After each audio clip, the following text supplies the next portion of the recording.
The Quran describes the heart as the place where all the emotions sit. Fear is in the heart, anger is in the heart, sadness is in the heart, joy is in the heart, peace is in the heart. Any major feeling you think about, Allah describes it associated with what? The heart. That the heart seems to be in the driver's seat. It seems to be in the driver's seat. And then if your heart is turning right, you will use your mind and focus all of it towards the right. And if your heart is to the left, you'll focus all of your mind towards the left. Look, the rabbis of the Israelites were genius people. They were ahbar, literally ahbar. Ahbar comes from the Arabic word hibr, which means ink. Literally, Allah describes them as ink people. You know why? Because they write so much and they're reading books so much, their hands are always covered in what? Ink. They're incredibly well-read people. Yet their corruption, they're so smart. They know it so well. And yet they're corrupt. Why? Because the heart took a left turn somewhere, and then the mind is being exercised to follow the whims of the heart. You know, you'll have a really smart kid, and if he's got a criminal inclination a little bit, he'll use his intelligence to hack into people's bank accounts. He could be using it for something good, but now he's using it for his greed. You understand?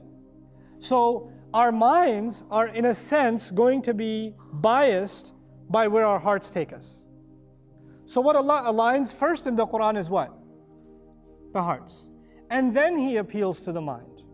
And the argument is, if the heart is not aligned first, then no matter how much you try to reason with the mind, it just won't see it, because it's already pulling in a different direction. You could give all the logical explanations you want, somebody just doesn't want to hear it, because it's not their mind that's the problem, it's what? It's their heart. And you've experienced this in life. You've had conversations with someone who says, I'm not convinced.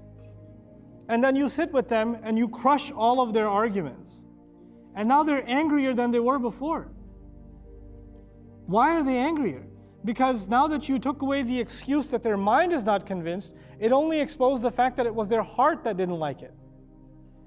Their heart, and when that got exposed, it made them upset. So the heart and the mind are two separate faculties. I want to give you a visual. If I had a drawing board, I would draw this out for you, but I'm just going to give you, just make a mental note of this, okay? Allah Azza wa Jal made us of several components, like Lego blocks, our personality. So Allah will describe our heart, and inside the heart He describes there's something called light. There's something called light. That light is basically an analogy for the ruh. The ruh that Allah created. In English literature they call it the soul, right? That is something that the angel brings from Allah and pours it inside the womb of our mother and goes straight inside our heart. Okay, that's where that goes. Now, that ruh was in the company of Allah. That ruh was where? Company of Allah, which means it was in the company of the most beautiful. And so when it comes, it has the perfect iman. Iman as though you've seen Allah. Because it has.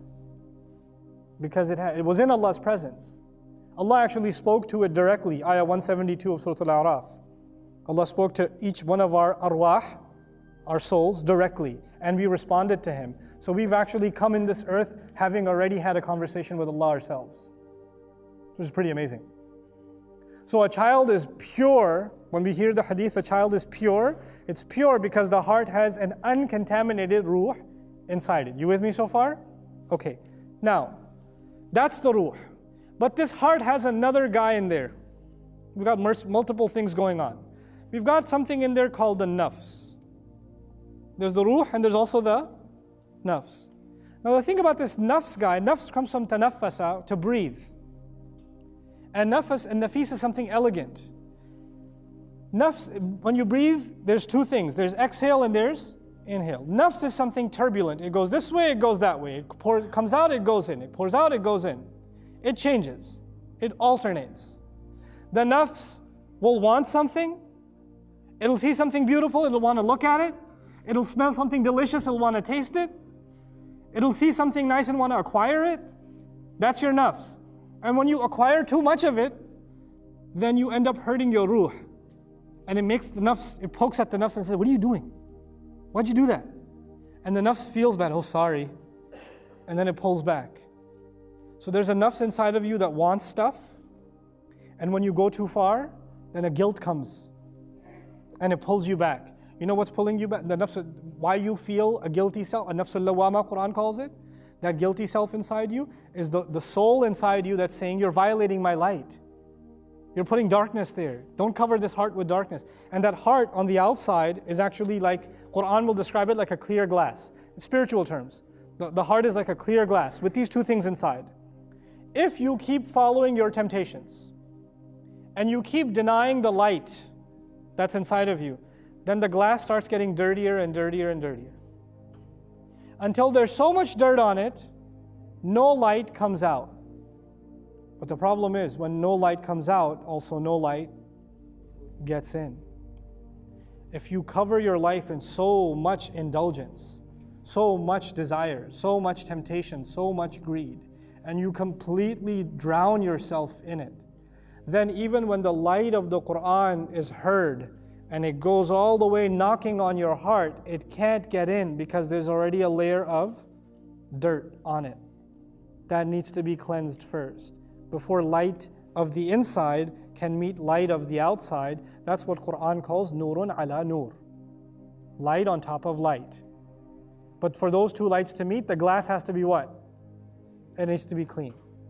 There's this light inside of us because we spoke with Allah, remember?